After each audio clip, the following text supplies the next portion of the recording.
दोस्तों, अगर आपकी इनकम बहुत कम है, आप एक छोटी सी भी इनकम कर रहे हैं, कहीं नौकरी कर रहे हैं, छोटा सा बिजनेस कर रहे हैं, छोटी सी दुकान कर रहे हैं, तो आपको डर होगा बहुत ही ज़्यादा कि कभी मेरी नौकरी ना चली जाए, कहीं मेरा बिजनेस ना ठप हो जाए, कहीं मेरे बिजनेस में घाटा ना हो जाए। तो जैसे कोविड की स्थिति दोस्तों हमारे देश में आई थी, पूरे वर्ल्ड में जैसे कोविड जैसी स्थिति फिर ना आ जाए तो मेरा क्या होगा। दोस्तों, आज की वीडियो में हम आपको ऐसी स्ट्रेटजी बताएंगे जिसके जरिए, जिस पे चल के आप काम करके, अगर सेम ऐसे ही जो आपको स्ट्रेटजी हम 10 बताने वाले हैं उसके अकॉर्डिंग आप काम करेंगे तो आप एक छोटी सी इनकम होते हुए भी लखपति करोड़पति बन सकते हैं। जैसा कि आपने हमारे टाइटल में और थंबनेल में देखा है कि अगर आपकी छोटी सी कमाई है, छोटी सी भी आपकी इनकम है, तो भी आप जो है लखपति करोड़पति बन सकते हो। अब आप सोचेंगे कि कैसे हो सकता है ये काम, तो वीडियो में शुरू से लेकर अंत तक बने रहिएगा। हम जो आपको स्ट्रेटजी, जो आपको पॉइंट देने वाले हैं, वो आपको लखपति करोड़पति बना देगा, भले ही आपकी इनकम उसमें बहुत कम है। नमस्कार दोस्तों, मैं हूं आपका होस्ट और दोस्त जसवंत जस्सी। स्वागत करता हूं आपका आज की वीडियो में और आपके अपने channel sure and pure solution में। दोस्तों, जैसा कि हमारे चैनल का नाम है श्योर एंड प्योर सोल्यूशन, यानी कि आपकी समस्याओं का, आपकी इनकम का क्या श्योर सोल्यूशन है और प्योर सोल्यूशन है, वो आपको इस चैनल पर हम बताते हैं। तो दोस्तों, भले ही आपकी इनकम कम है, आपके सिर पे कर्जा है। दोस्तों, कर्जा आजकल लोन किसी के सिर पे नहीं है। हर एक आदमी, बड़े बड़े बिजनेसमैन अपने बिजनेस को चलाने के लिए लोन लेते हैं, उस लोन को चुकता भी करते हैं। तो इसलिए डरने की बात नहीं है कि मेरे सिर पे कर्जा है, मेरे सिर पे लोन है। दोस्तों, जो आदमी जिंदा है उसके सिर पे कहीं ना कहीं थोड़ा बहुत लोन जरूर होता है। तो आप बिल्कुल भी ना डरें। जो स्ट्रेटजी हम आपको बताने जा रहे हैं उस स्ट्रेटजी पे वो काम करेंगे तो आप 100% दोस्तों लखपति जो है बन सकते हैं। दोस्तों, नंबर 1 की स्ट्रेटजी जो है, आपको आपकी इनकम का एक छोटा सा भाग जो है वो बचत करना चाहिए, सेविंग करना चाहिए। दोस्तों, कहते हैं कि आज की बचत कल की मुस्कान, ये किसी ने कहा है तो बिल्कुल सच का है। क्योंकि आज अगर हम अपनी इनकम का थोड़ा भी भाग बचत करते हैं, आप सोचेंगे कि मेरी इनकम बहुत कम है, मैं कैसे बचत कर सकता हूँ। अब आपकी इनकम 10,000 20,000 है तो आप उसमें से छोटा अमाउंट 5%, 3% से स्टार्ट करें। आप उसको सेविंग करें और उस सेविंग को ऐसी जगह इन्वेस्ट करें ताकि आपका वो पैसा आपके लिए अच्छा जो है इनकम लेके आए, पैसिव इनकम पैदा करे। आप छोटी सी इन्वेस्टमेंट, बहुत सी इन्वेस्टमेंट आती हैं, आप म्यूचुअल फंड में, SIP में इन्वेस्ट कर सकते हैं, आप कहीं डाकखाने में पॉलिसी खोल सकते हैं, किसी बैंक में RD कर सकते हैं। तो उसमें थोड़ा थोड़ा अमाउंट जो है आप हर महीने जो है अपना कटवा सकते हैं। ये आपका पैसा आपके लिए आगे जाके जो है बड़ी इनकम ऑफ सोर्स पैदा करेगा। आप सोचिए कि एक महीने का आप मात्र 5,500 ही निकाल पाते हैं। मान लीजिए कि आप 10,000 इनकम करते हैं तो उसका आप 5% यानी कि 500 रुपये भी हर महीने का निकालते हैं तो एक साल का आप सोचिए कि आपका 6,000 हो जाता है। जब आपने अपने बच्चों की हायर एजुकेशन के लिए भेजना है, बेटी की शादी करनी है 20 साल बाद, तो आप सोचिए कि 20 साल बाद आपका ये रुपया जो है वो लाखों में हो जाएगा। स्ट्रेटजी नंबर 2 जो आपको बताने जा रहे हैं, सबसे पहले खुद को पे करें। दोस्तों, हम दुनिया में सबसे पहले अपनी चिंता करते हैं। हम अगर बीमार हो जाएंगे तो हमारी चिंता कौन करेगा। इसलिए सबसे पहले अपने आप को पे करें, दूसरों को बाद में पे करें। आपने किसी राशन वाले को देना है पैसा, बिजली का बिल भरना है, बच्चों की स्कूल की फीस देनी है, ये सब आप खुद अपनी इनकम से करते हैं। तो सबसे पहले अपने आप को पे, यानी कि अपने वेतन का कुछ हिस्सा सबसे पहले अपने आप को देने की आदत डालें। आप सोचेंगे ये कैसे हो सकता है। दोस्तों, बड़े बड़े इन्वेस्टर, बड़े बड़े लेखक और बड़े बड़े जो बिजनेसमैन हैं, जो अमीर हुए हैं, वो इसी स्ट्रेटजी पे काम किए हैं कि सबसे पहले अपने आप को पे करो। यानी कि ये नहीं है कि आपकी जितनी इनकम आती है उसको खर्च करने के बाद आपका जो बचत होता है तब आप करें। ऐसा ना करें। सबसे पहले उसका कुछ हिस्सा अपनी इनकम का अपने लिए अलग से रख लें। 10%, 5%, एक छोटी अमाउंट से आप स्टार्ट कर सकते हैं कि सबसे पहले मान लीजिए आपकी पे 20,000 है तो 10% जो है बनता है उसका, वो आप सबसे पहले अपने लिए रखें। अपनी बचत करने, अपने पहले बचत करें, उसके बाद जो बची हुई अमाउंट है उसको जो है दूसरों को पे करें। किसी का राशन का बिल देना है, किसी का, आप सोचेंगे कि ये बड़ा मुश्किल काम है। फर्स्ट में आपको ये मुश्किल लगेगा, लेकिन जैसे जैसे आपको इसकी आदत हो जाएगी, साल 2 साल 5 साल आप इसको करेंगे तो फिर आपको बड़ी इसमें मज़ा आने लगेगा कि मेरी सेविंग, आप देखेंगे कि जो आप अपने को पे कर रहे हैं फर्स्ट में, वो अमाउंट धीरे धीरे बढ़ता जा रहा है। एक बहुत मज़ा आपको आने लगा। इस प्रकार से आप छोटा छोटा अपने को पे करके, यानी कि सबसे पहले आपने खुद को पे करना है। दुनिया में वो आप ही पर्सन है जो अपना ख्याल खुद रख सकते हैं, दूसरा आपका ख्याल रखने के लिए कहीं भी नहीं आएगा। इसलिए जो भी आप इनकम करते हैं, आप सैलरी पे हैं, आप बिजनेस पेशा हैं, आपकी छोटी सी दुकान है, आप कुछ भी काम करते हैं, तो सबसे पहले आप अपने आप को पे करें, उसके बाद दूसरों को देने की सोचें। दोस्तों, छोटी सी उम्र में ही, स्ट्रेटजी नंबर 3 क्या है? छोटी सी उम्र में ही इन्वेस्ट करने की आदत डालें।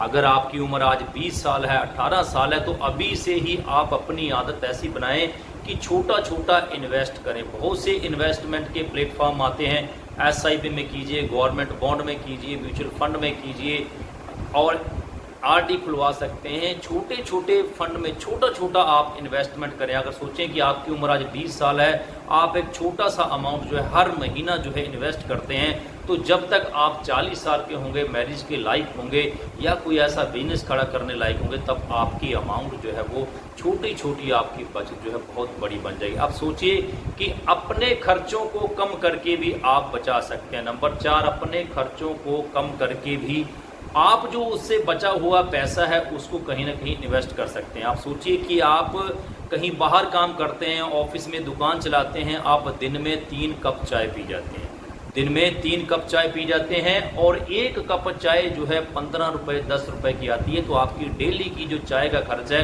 वो 30 रुपया हो जाता है। तो अगर आप महीने का उसको कैलकुलेशन करें तो वो 900 रुपया हो जाता है, और अगर उसको साल का कैलकुलेशन करें तो 12,800 रुपया आपका 1 साल का हो जाता है। अगर आप इसको 20 साल तक कैलकुलेशन करें तो लाखों रुपया जो है दोस्तों आप जो है अपनी चाय पे खर्च कर देते हैं। अगर आप सोचिए कि आपको सिगरेट पीने की, धूम्रपान करने की आदत है, आप दिन में 3 सिगरेट भी पीते हैं, 15 रुपए की एक सिगरेट आती है, 20 रुपए की एक सिगरेट आती है, या फिर कम से कम 10 रुपए की ही एक सिगरेट आती है, आप दिन में 4 सिगरेट पी गए, तो आप सोचिए कि दिन में 40 रुपया आपका सिगरेट का हो गया, और महीने का 1200, और इसी प्रकार से अगर आप कैलकुलेशन करेंगे पूरे साल का तो 14,400 रुपया आपका उस सिगरेट का हो जाता है। तो आप इसको धीरे धीरे करके कभी 1 सिगरेट कम कर दिया, कभी 2 कर दिया, तो छोड़ते छोड़ते अगर है बहुत बड़ा अमाउंट जो है आप एक साल का जो है बचा पाएंगे। अगर आपको दोस्तों वाइन की लत है, ड्रिंक करते हैं आप एक बोतल या पौवा या अदिया एक पी जाते हैं, तो उसको भी आप कम कीजिए। वो भी आपकी छोटी सी सेविंग जो है बन सकती है,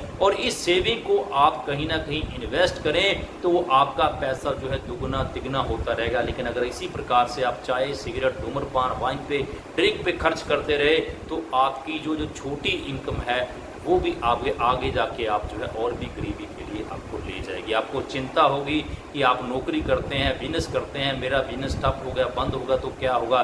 दोस्तों, इसके लिए आप एक ऐसा नंबर 5 जो स्ट्रैटेजी आपको बताने जा रहा हूं, आप एक ऐसा इमरजेंसी फंड क्रिएट करें, ऐसा इमरजेंसी फंड बनाएं जो कि जैसे कोविड जैसी स्थिति आई थी, ऐसी स्थिति अगर महामारी कोई दोबारा आपकी ज़िंदगी में आ जाए, आपकी नौकरी भी चली जाए, तो आपका बिजनेस भी ठप हो जाए, तो भी आपको वो जो आपका इमरजेंसी फंड है 12 से 18 महीने जो है आपको चिंता नहीं होनी चाहिए कि आपका जीवन यापन जो है कहाँ से होगा।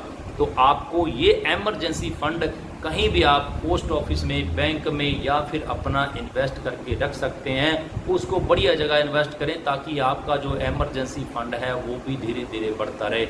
याद रखें, ये जो आपका इमरजेंसी फंड है ये सिर्फ इमरजेंसी के लिए ही होना चाहिए, और उसको इन्वेस्ट करना है तो एक अच्छी जगह करना है जहाँ पे अच्छा रिटर्न आपको जो है वो मिल सके। इस प्रकार से आपने उसको इन्वेस्ट करना है इमरजेंसी फंड को। इमरजेंसी फंड सिर्फ इमरजेंसी के लिए ही होना चाहिए। नंबर 6 दोस्तों, आपको जो स्ट्रेटजी बताने जा रहा हूं वो है कि आपको रिटायरमेंट का फंड अपना एक चुनना चाहिए। मान लीजिए आज की नौकरियां ऐसी है कि किसी भी गवर्नमेंट जॉब में, प्राइवेट जॉब में पेंशन बिल्कुल भी नहीं है, तो आपको अपने रिटायरमेंट की उम्र निर्धारित करने से पहले अगर आप 20 साल के हैं तो आप सोचिए कि आपको 60 साल में रिटायरमेंट होना है, आपके पास 40 साल का पीरियड बचा हुआ है, आप उसको इन्वेस्ट करें अपने जो रिटायरमेंट फंड में, एक अपना रिटायरमेंट फंड जो कि आगे जाके आपके बुढ़ापे का सहारा बनेगा। अगर आप 5% भी इसमें अपना इन्वेस्ट करते हैं, बचत करते हैं रिटायरमेंट फंड में भी, तो भी आपकी जो 60 साल में जब आप रिटायर होंगे, आप कहीं जॉब नहीं करते, तो भी वो आपका जो रिटायरमेंट फंड है वो आपके लिए जीवन यापन करेगा और आपके लिए लाखों रुपया जो है वो आपको क्रिएट करके देगा।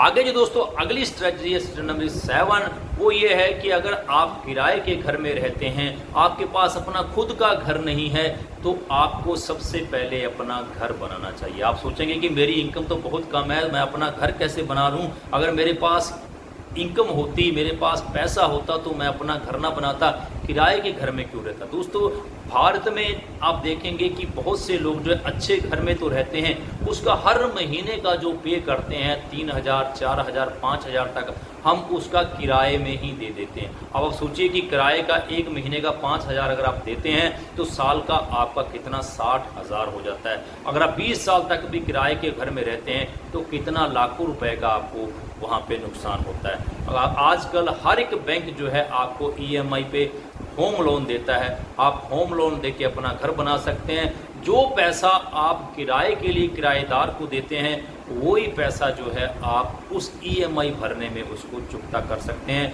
20 साल में आप किराए पे रहेंगे तो भी आपका अपना घर नहीं बन सकता, लेकिन अगर होम लोन लेके EMI पे आप अपना घर बना लेते हैं तो जो आपका खुद का घर भी हो जाएगा और आप जो किराए के लिए पैसे देते हैं मकान मालिक को, ओनर को, वो भी आपके खुद के जो है लोन उतरने में आपके काम आएंगे और आपका खुद का घर जो है हो जाएगा। दोस्तों अगली स्ट्रेटजी जो आपको बताने जा रहा हूं कि अगर आपके पास दोस्तों क्रेडिट कार्ड है, अगर आप क्रेडिट कार्ड का लुफ्त ले रहे हैं, तो क्रेडिट कार्ड को दोस्तों जितनी जल्दी बंद करेंगे उतनी जल्दी आप लोगों के लिए ठीक रहेगा। आप सोचेंगे कि क्रेडिट कार्ड बंद करवा के हम कैसे करोड़पति लखपति बन सकते हैं। दोस्तों क्रेडिट कार्ड एक लालच है जिसको आप ये सोचते हैं, जब आप किसी दुकान में, मॉल में, शॉपिंग मॉल में जाते हैं तो आप सोचते हैं कि मेरे पास कैश कम है, चलो मेरे पास 1-2 क्रेडिट कार्ड है, कभी एक्सिस बैंक का, कभी SBI का, कभी नेशनल बैंक का, किसी का भी आपके पास क्रेडिट कार्ड है तो आप सोचेंगे मेरे हर क्रेडिट कार्ड की लिमिट 50,000, 60,000, किसी की लाख है, किसी की 1.5 लाख है। आप जाने अनजाने लालच में आके उस क्रेडिट कार्ड को यूज करते हैं और फिर समय पर जब उसका भुगतान नहीं करते तो आपको कितना बड़ा इंटरेस्ट रेट जो है क्रेडिट कार्ड आपसे लेता है ये आपको पता नहीं। लुभाने ऑफर आप लोगों के लिए चलते रहते हैं कि 10,000 की परचेजिंग करें क्रेडिट कार्ड से तो आपको इतना रुपया छूट मिल रहा है, लेकिन आप देखिए जाने अनजाने आप जो है उधार के एक ऐसे गटर में घसते जाते हैं, दलदल में घसते जाते हैं जो आप जो है आपको दिन प्रतिदिन कर्जाई जो है करता जा रहा है। तो अपने क्रेडिट कार्ड का बिल जल्दी जल्दी भरें, जिसमें देखें कि आपको ज़्यादा इंटरेस्ट लग रहा है, पहले उस क्रेडिट कार्ड का बिल भर के उसको बंद करवाएं, फिर धीरे धीरे मैं तो आपको यही बोलूँगा कि अपने क्रेडिट कार्ड जो है बंद करवा दें। आज की डेट में दोस्तों मैं मांगूँ तो मेरे पास आज की डेट में एक भी क्रेडिट कार्ड मैंने नहीं रखा, मैंने अपने क्रेडिट कार्ड के बिल भर के उसको बंद करवा दिया, क्योंकि जब तक आपके पास क्रेडिट कार्ड रहेगा आप हमेशा जो है कर्ज में ही लदे रहेंगे।